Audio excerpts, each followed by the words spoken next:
Good afternoon. It's Tuesday, the 17th of July, 2018, just after 1 o'clock. Welcome to UK Column News. Your host today, Mike Robinson, and myself, Brian Girish.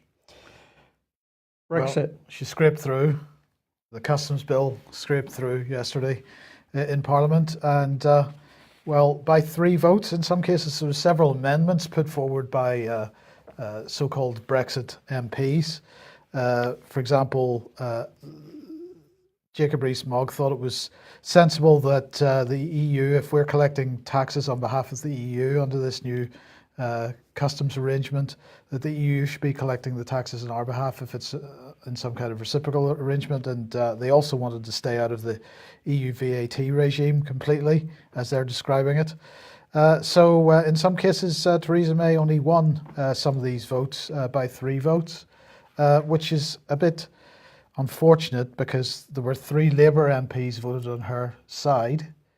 So if you take them out of the equation, it means that she actually didn't have a majority for some of these votes.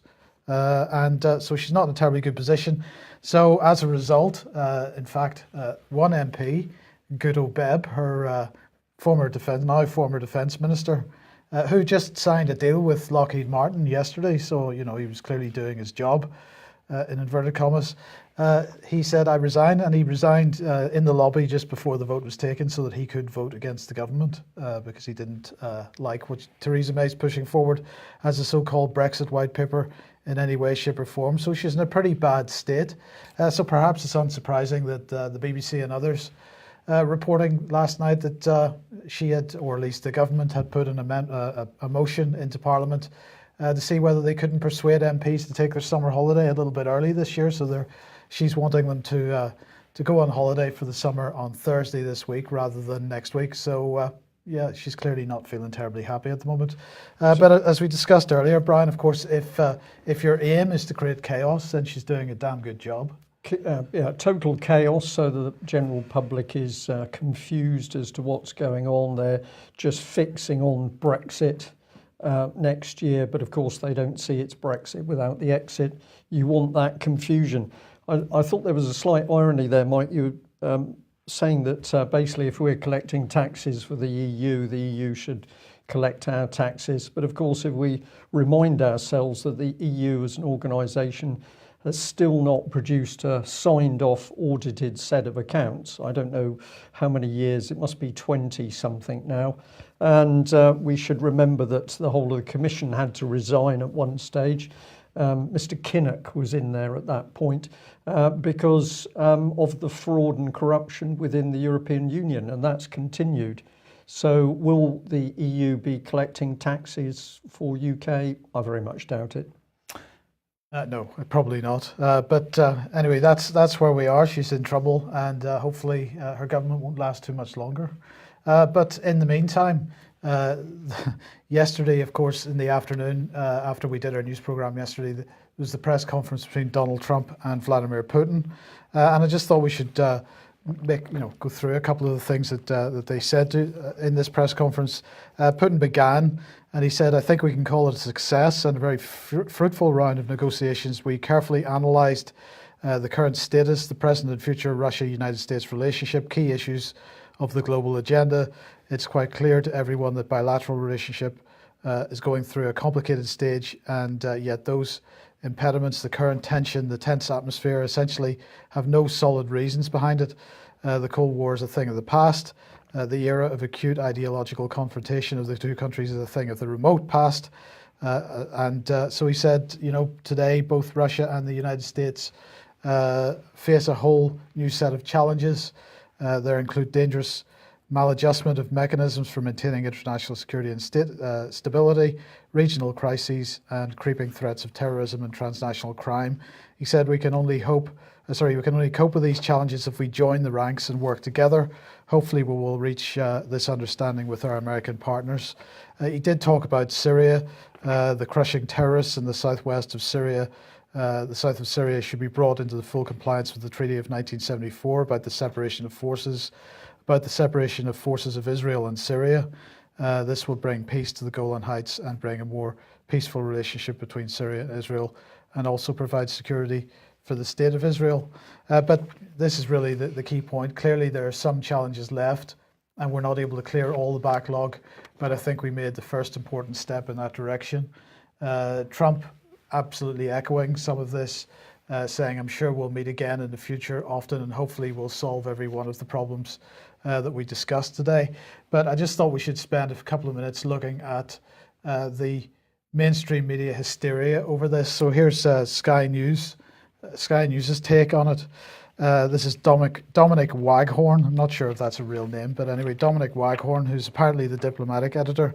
The world we have known for decades is coming apart at the seams, he says, disintegrating before our eyes. Never before have we seen an American president begin a summit with his Russian counterpart by blaming his own country for the nadir in relations between the two nations. And never have we seen a US president end one looking so under the spell of the same leader, a leader who has worked so hard to weaken the alliances and structures that have kept the West prosperous and secure for decades. If Donald Trump is not a Russian agent, he has certainly acted like one in the past week, working to promote the same Putin agenda. It's just incredible. It gets better, though. It does. It gets better because Politico magazine, Putin's attack on the US is our Pearl Harbor. Make no mistake, says this article, hacking the 2016 election was an act of war. It's time we responded accordingly. On December the 7th, 1941, the article says the Imperial Japanese Navy launched a surprise conventional attack against the US Pacific Fleet moored in Pearl Harbor. The attack happened without a declaration of war and without explicit warning, and Franklin D. Roosevelt responded the next day. On September the 11th, 2001, the Islamist terrorist group Al-Qaeda conducted 4 coordinated unconventional attacks against our nation. The attack happened without a declaration of war and without explicit warning, and President George W. Bush responded the next day. And it goes on to talk about Russia's cyber warfare capabilities. It says Coates named Russia as the most aggressive threat, saying the digital infrastructure that serves this country is literally under attack. Not in 2016, now it's happening all over again, and it keeps on going in this vein. For as long as history remembers Donald Trump, it will be a day that will live in infamy. So Putin's attack on Pearl Harbor, an act of war by Putin on the United States, are we sure about that? Because I think we'll find that the vast majority of the intervention in the United States, the electoral process, is by Christopher Steele and Pablo Miller, and the people that are, if not still within the auspices of MI6, certainly have very close connections. Richard Dearlove's included in that as well. So is it the Russians that have been attacking the United States in this way, or is it the United Kingdom? Well, I don't know. Let's go on. CNN Politics. Trump caved spectacularly to Putin. Let's see what might happen next. The President's summit with Russian President Vladimir Putin in Helsinki on Monday is already one of the most notorious moments in the tortured relations between Washington and Moscow. Trump's humiliation is taking its place alongside John Kennedy's bruising at the hands of Nikita Khrushchev and George W. Bush staring into Putin's eyes and getting a sense of his soul. But there are going to be profound consequences in Washington and beyond. Trump's performance on Monday followed his blitzkrieg through Europe, in which he split the transatlantic alliance and insulted allied leaders like Germany's Angela Merkel and Britain's Theresa May, effectively doing Putin's work for him. But Trump's behaviour raises questions about how top intelligence officials can remain in their posts after being so spectacularly thrown under the bus. Well, this was something that I saw the BBC focusing on, the fact that Trump had made comments criticising the FBI and other intelligence agencies. We don't need to worry about the fact that it was these same intelligence agencies that brought us into an illegal war in Iraq with Yellowcake and other nonsense, and the same intelligence agencies that in fact have put in 2 dodgy dossiers with regard to Russiagate, so utter hypocrisy. Hypocrisy, Mike, but I think we can look on the bright side and say that the Western media is having to come out of the shadows now. They are so desperate because their rules-based world order plans are falling apart. They're having to come out of the shadows. Each statement they make is more ridiculous than the last. And of course, we're seeing this particularly vicious rhetoric when there's any sign of movement towards peace. So Trump, if you analyse what he has said, we need to talk to Russia, we need to talk to Putin if we're to have any form of useful, productive dialogue. That's common sense, or seems so to me. This apparently is a threat to the Western world, and the media is having to come out of the shadows. We'll have a look at the BBC in a minute and see what they've been up to. Well, in the meantime, Putin was commenting on the continuing Novichok issue with the United Kingdom. And he said that, he was speaking to Fox News actually, he said that we recently learned that 2 more people suffered from the same nerve agent that is called Novichok. I've never even heard the last names of these persons. Who are they? What kind of bottle was it found in? What was the chemical formula? Or maybe there are other reasons for death. Maybe it's the internal reasons within the United Kingdom, but nobody wants to look at the issue. Now we just see the underground accusations. Why was it done this way? Why our relationship should be made worse by this pretense. We want to build relations with the UK as well as with the United States. We would like to have at least some sort of document, evidence about it, but nobody gives it to us.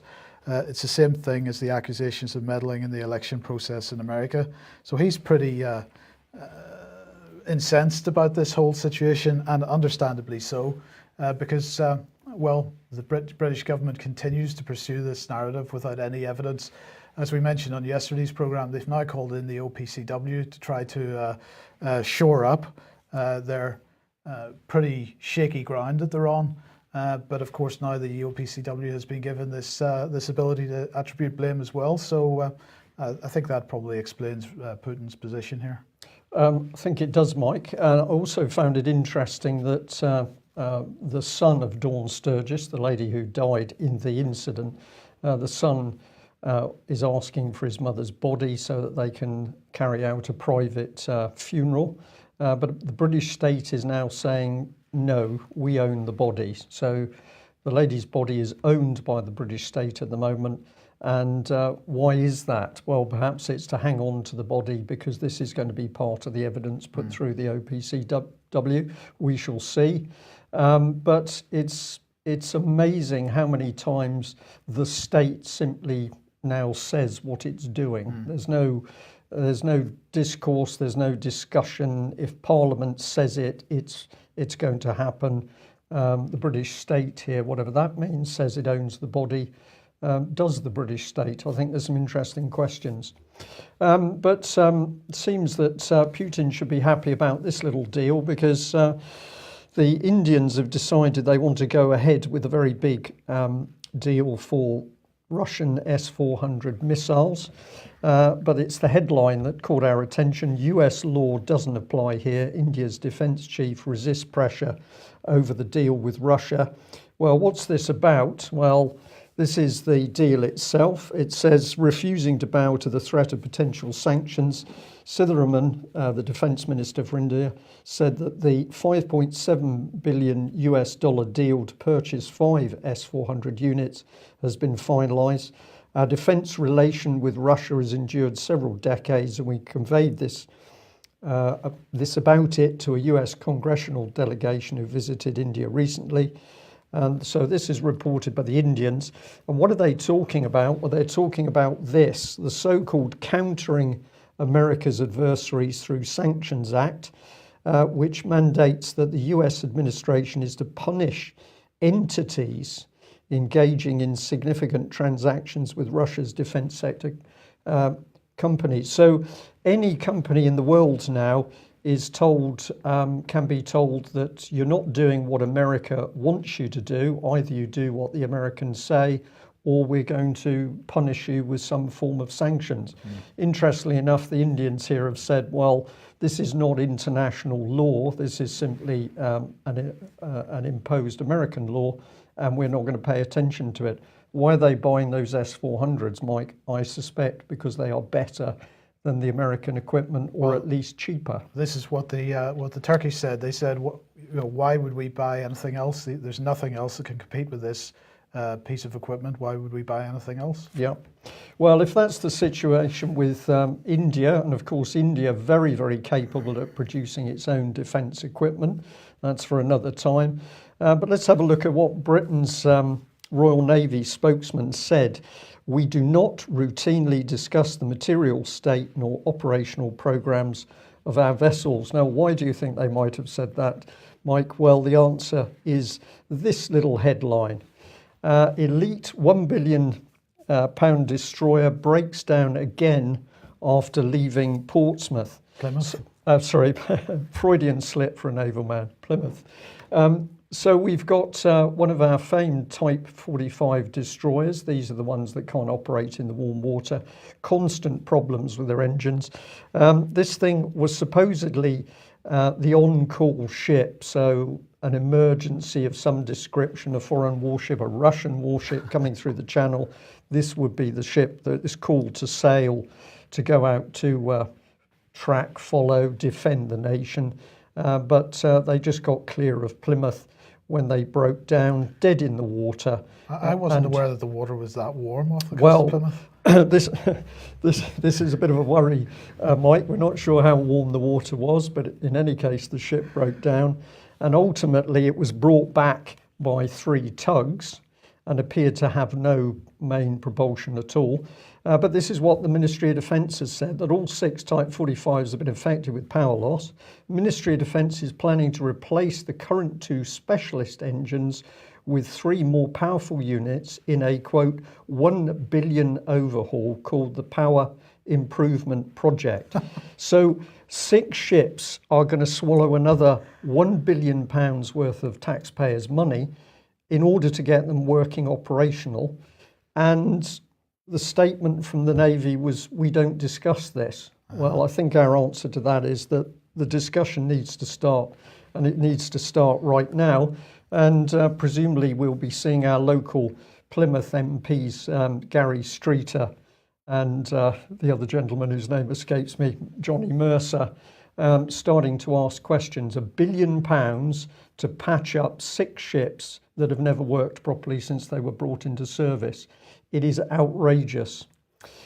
Okay, well, let's come on to the BBC. The BBC, famed for only reporting news which is favourable to the BBC, the British government, and some other overseas states. And thank you very much to the person who drew my attention to this. It's a report from the Jerusalem Post, and the article itself is about a lot of people taking to the streets in protest against what's called the Nation-State Bill. The bill is expected to come to a final vote in the Knesset Monday, so that's already taken place.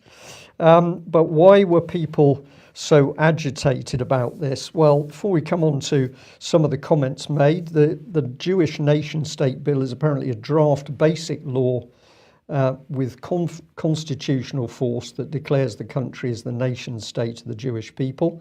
It would anchor in law the state's menorah emblem, Jerusalem as the capital, national holidays, and the right of all residents to preserve their heritage without consideration of religion and nationality.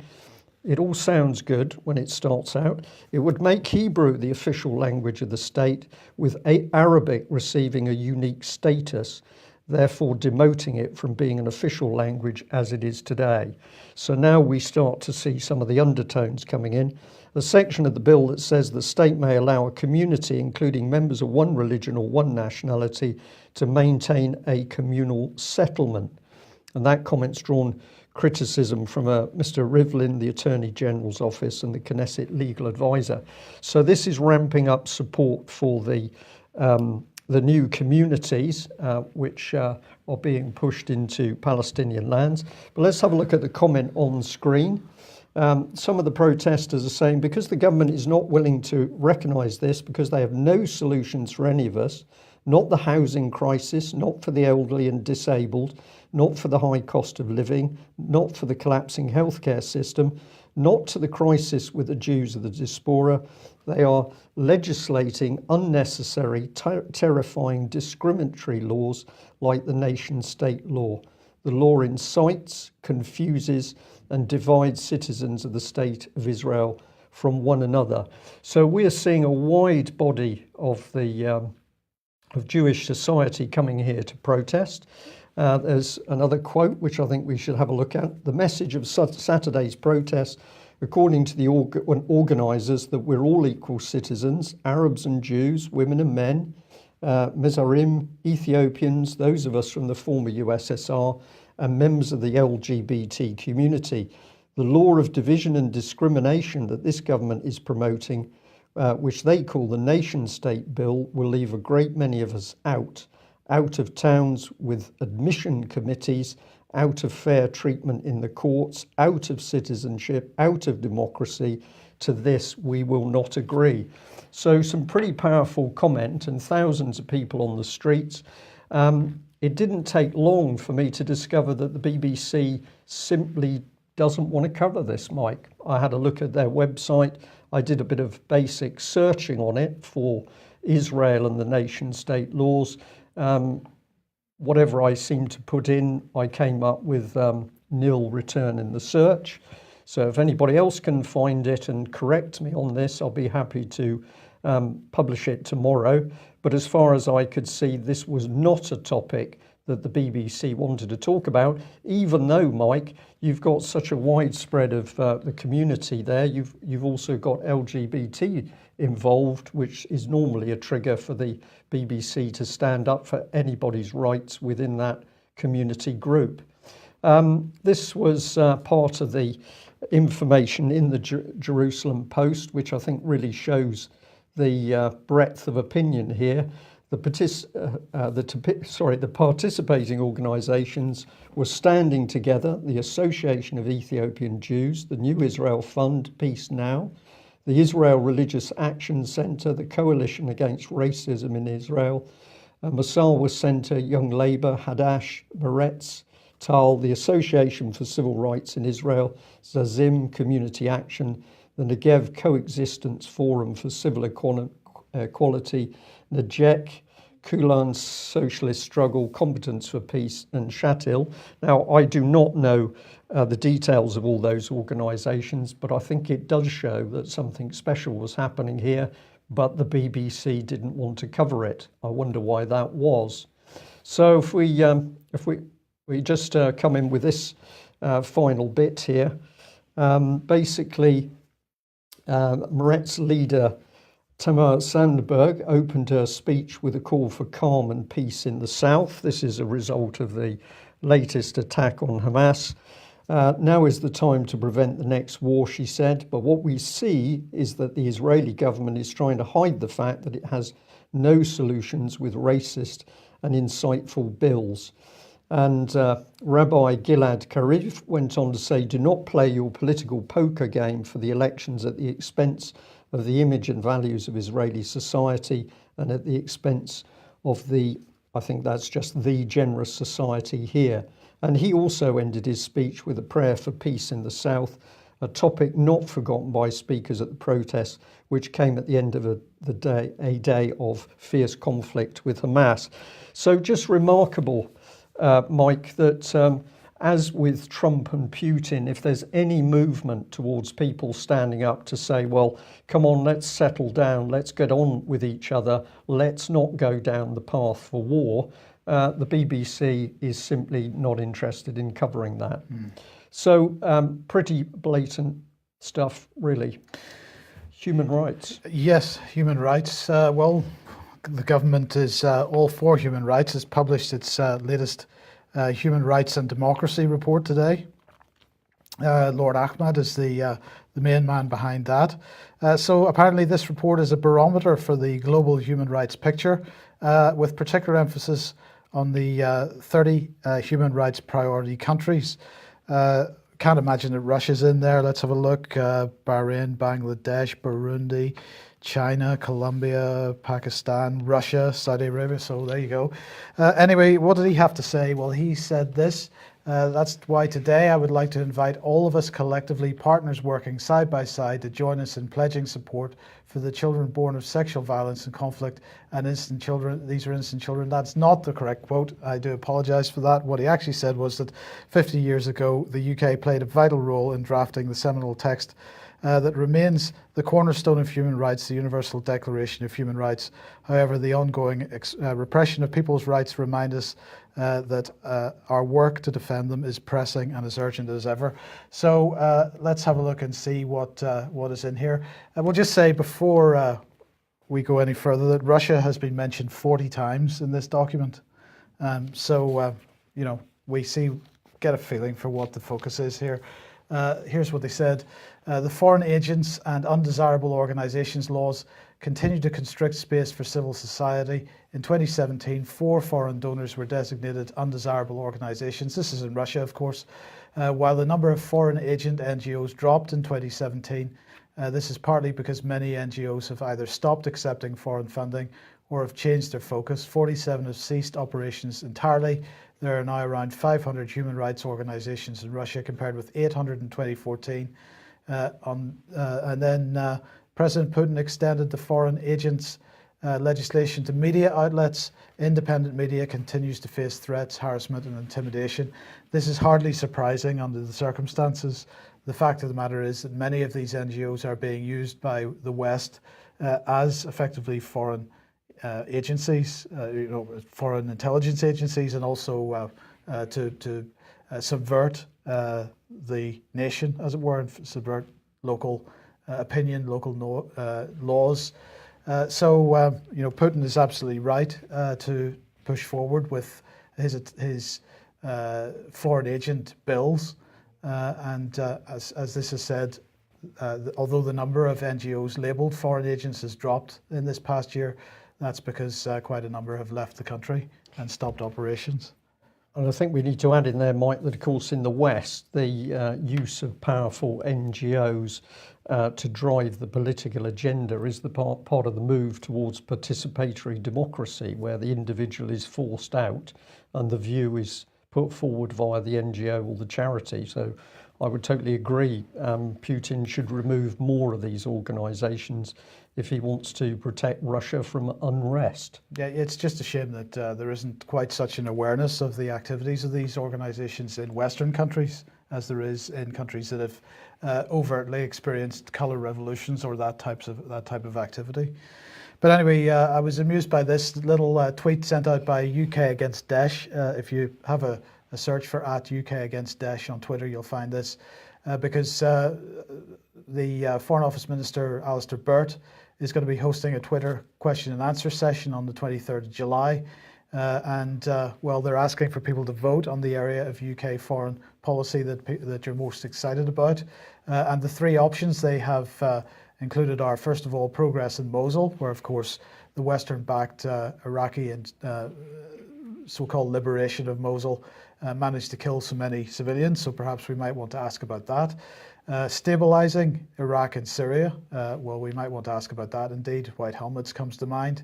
And the UK's aim to defeat Daesh, well, perhaps we've got some questions to ask there about the UK's funding for Daesh, people that are associated with Daesh or ISIS.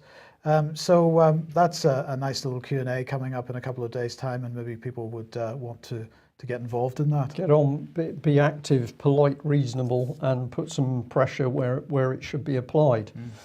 Well, let's have a little look at the situation with the protests around Tommy Robinson. And first of all, I'd like to thank our viewers and listeners who listened to the report that we made on Friday, because we received a lot of very positive comments after that news. And so we're going to follow through on this. Report here from the Evening Standard about the latest demonstration on the weekend just gone. Tommy Robinson protests, 12 arrests amid clashes as thousands of activists descend on Whitehall. Now, the numbers seem to be considerably smaller than previously, and I think there's talk of about 2, 3, possibly 4,000. But unless those reports are wildly inaccurate, it does not seem there were large amounts of people. But what is fascinating, if you go through UK's press and media, what you don't find is any mention of the organisers, the Middle East Forum, which we flagged up to our viewers and listeners on Friday. So this was the screenshot from the Middle East Forum's website, where they had a whole article boasting about how they were supporting Tommy Robinson by providing money for his legal defence, but also getting people on the streets. And that was the previous demonstration and the one that's just occurred this weekend. So just fascinating that you have an organisation that declares itself as facilitating everything that's happening around Tommy Robinson, the money and the organisation, and yet the mainstream media simply don't report this at all. Why would this be? Just to remind people what sort of organisation the Middle East Forum is, this was part of their quote where they were talking about I'll just come back one if I may. They were talking about Israel Victory Initiative. The Middle East Forum seeks a full-time Israel director for its Israel Victory project, which holds that a Palestinian defeat is a precondition to resolving the Arab-Israeli conflict. This means ditching the peace process in favour of Israel, quote, imposing its will on its enemies. So here we go again, Mike. We've got somebody saying, let's get rid of any form of peace process. What does imposing your will mean in a volatile situation like this in the Middle East? Well, it's military. Killing people. It means killing people. But this is as Zionist as it gets then, really? I would say so. But no, excuse me, nobody wants to talk about it. I did a search of the BBC website, and although I can come up with a lot of material on Tommy Robinson, there's no mention at all about the Middle East Forum. So a deafening BBC silence on an ultra-extreme pro-Zionist, pro-Israel organisation, which is backing Tommy Robinson, and ultimately violent London protests. So why is this occurring? We don't know the answer to this yet, but we're going to stay digging in the subject area. Let's remind ourselves of what was happening a few years ago, because this independent report we did pick up on, and it was the article was talking about a new row between the London School of Economics and the BBC as ex-EDL leader Tommy Robinson turns up to a film lecture. Now, what was going on here was the London School of Economics was having a talk by a lady called Karima Benoun, an Algerian-American professor in international law. And the BBC basically said, can we come and do some filming? And ultimately, the BBC turned up with Tommy Robinson. I'll take you through in a little bit more detail. But this was being reported on the 27th of October 2013. So what was the BBC up to? Why was Tommy Robinson involved with the BBC? Let's remind ourselves of what we couldn't find out at the time. So here was the lady giving the lecture. The BBC's in the middle of this, and this was the man who was the key BBC person, Aqil Ahmed, BBC Head of Religion and Ethics. And the BBC and Mr. Ahmed was working with a media organisation called Kulas Media. And where did it go from here? Well, the BBC said they also wanted to come and see what this man had to say, Mr. Nawaz. Now, he was chair of the Quilliam and Global Islamist Party. He's ex-London School of Economics student, political theory, but he was also working with the Quilliam Foundation, which was supposedly a counter-extremism think tank.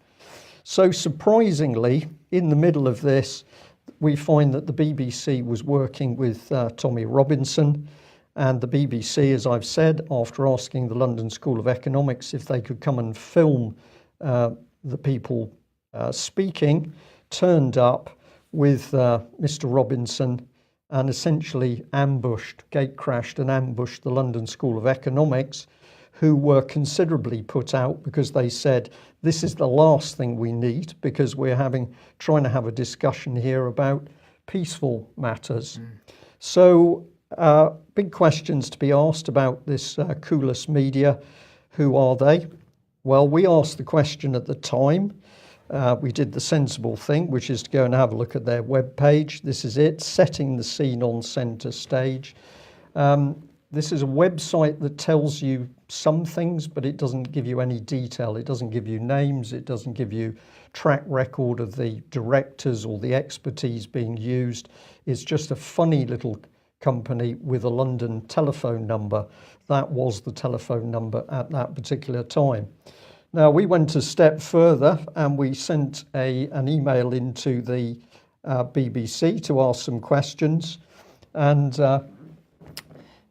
we said, "Dear Press Office, The Independent has reported that Tommy Robinson, ex-EDL, attended a recent LSE event. LSE claims that Robinson attended on the back of a BBC documentary on Mr. Nawaz, and Robinson is partnering with Coulis Media. The BBC is in partnership with Coulis Media. My question is, who is Coulis Media? Their website gives no company details, directors or other names. And 2, what is the precise contractual relationship between the BBC and Coulis, which does not appear to exist as a company, not at least by their website at that point." Well, back came the BBC's reply. "Dear Brian, Coulis is in the early stages of developing a programme for the BBC, for which it has been filming with Tommy Robinson and think tank Quillam Best." So the BBC simply doesn't answer the questions, which leads us to be saying, what was going on here? Why did we have the BBC working with Tommy Robinson? We don't know. But what's interesting is that if we go and have a look at this company today, the website is still there. It's been updated. It's been beefed up. Here they're boasting of the organisations that they're working with, of which the top is the BBC. Encourage people to go and have a look at this site themselves, because this little video clip apparently advertises the professionalism of this media company. I found it incredibly childish and pathetic, but that might just be my personal opinion. But we do get some interesting glimpses as to what this organisation is up to, because here is an inset where they're boasting of having provided an interview to The Sun, which is all around the Lee Rigby affair. So are these media people, or are they some form of investigators? What are they, and how do they exist in quite a prestigious London address? We can just bring this on screen for you. So they are on the 3rd floor of 207 Regent Street, London. But what's surprising is that if we do our company checks, we actually find that this company has been dissolved. That's Coulis Media Limited. So are they still trading at the moment? By their website they are, but what is the vehicle, we don't know. And just to show that we did our homework on, here's the Companies House warning letter saying to Coulis Media that you've got 3 months, and if we don't get the proper replies from you, you're going to be struck off. And later on the 22nd of March 2016, Coulis Media Limited was dissolved. So a lot of questions to be asked about the BBC's relationship with that company, but also, of course, their relationship with Tommy Robinson. And we can come back to the question, why is it that the BBC doesn't want to mention the Middle East Forum, which is backing Tommy Robinson and helping to arrange those protests? If any of our audience or listeners can help us with information on this, please send it through to us. We're simply asking the questions at the moment, but we're going to say we don't get a good feeling as to what the BBC is up to out of sight of the general public. Okay, the Law Society is holding an event in a few days' time, Public Policy, Technology and Law Commission evidence session, all about algorithms in the justice system. So you can register for free and go and log to that if you want. It's in Chancery Lane in London. There's no charge. So the Law Society of England and Wales has strong interest in the impact of technology and data use on human rights. To help us understand this very broad issue, we will be examining one specific aspect, the use of algorithms in the justice system. So they're wanting to take evidence from a range of experts from tech, government, commercial and human rights areas. on whether algorithms and their use within the justice system should be regulated, and if so, how. So they will have a presentation from Christina Blacklaws, who's president of the Law Society, and then they're taking evidence from some commissioners of the Law Society, and also from Sylvia Delacroix from the Law and Ethics Department at Birmingham Law School. Now, this is quite an interesting thing. These are some of the questions that are being considered. What algorithms that you know of are currently in use in the justice system in England and Wales? Are there any algorithms that you know of that are currently being developed for use in the justice system in England and Wales? What are some of the benefits that can be derived from the use of algorithms in the justice system? What are some of the dangers? How does bias in decision making cut across existing legislation? Are there any algorithms currently in development for use in the justice system? And so it goes on. And they're calling for written evidence as well. But anyway, they're holding these. They're going to hold 3 public sessions where their commissions are going to take oral evidence from experts on this topic of algorithm use within the justice system. Brian, I do wonder where this is going to end up. Are we going to have 12 good robots and true on juries in the not too distant future, making algorithmic decisions about people's guilt or innocence, because really human beings are just not reliable enough when it comes to making decisions in juries? I think that's exactly where these people would like to take it, Mike. Many people say that this sort of thing is ridiculous, incompetence. I don't think it's that at all. I think this is a very, very dangerous, calculated policy, which is pushing the human side of decisions to one side. And my goodness, we need that jury in place to make the right decisions. So we've got an algorithm, a mathematical model being used to decide whether somebody is guilty or innocent. This is immensely dangerous stuff, but the policy keeps coming through. So my question is, who were the people who have produced this policy? Can we know them by name? And where did they make these decisions? Were these decisions made in public view, or are they more policy decisions that have been made behind closed doors? And of course, one of the things we now know is that it is only within the Cabinet Office that the core decisions are being made in UK. And within the Cabinet Office, we have the Pearl Office, which is the conduit between the secret society of the Cabinet Office and the commercial interests, the banking interests, the globalists, who are the key people driving in this sort of policy. So if people are wondering what they should be doing with this subject, I would say get onto your MP and ask a very simple question: where did this policy come from? Well, and go to this event, Wednesday the 25th of July from 4 to 6 p.m. It's free to go to it, so somebody, if you could possibly get along to it and perhaps report back to us, that would be fantastic. It would. Well, we just, with a smile on my face, although it's a black subject, as it were, I wonder what the algorithm would make of this little decision. So former Archbishop of Canterbury, George Carey, is allowed to preach again just weeks before child sex inquiry looks into allegations that he covered up abuse. This is around Bishop Ball, Peter Ball, excuse me, and there are allegations that George Carey colluded with Bishop Peter Ball, but there's an inquiry about to take place. They're not reinstating this man as a bishop, but they are allowing him to preach. It's just incredible timing, Mike. And that's Carey's decision, was it? Pardon? That was George Carey's decision? No, he's going to be allowed to preach, Mr. Carey himself. Understood, right. So was this a human decision, or maybe it was an early trial of the artificial intelligence and algorithms? We'll leave it there. Thank you very much for joining us. As I say, if anybody has got any information at all on what's been going on with the BBC, has the BBC been reporting the Middle East Foundation at all? If you could point us to the information, we'd be extremely grateful. That's it for today. We will be back at the same time tomorrow. Bye-bye.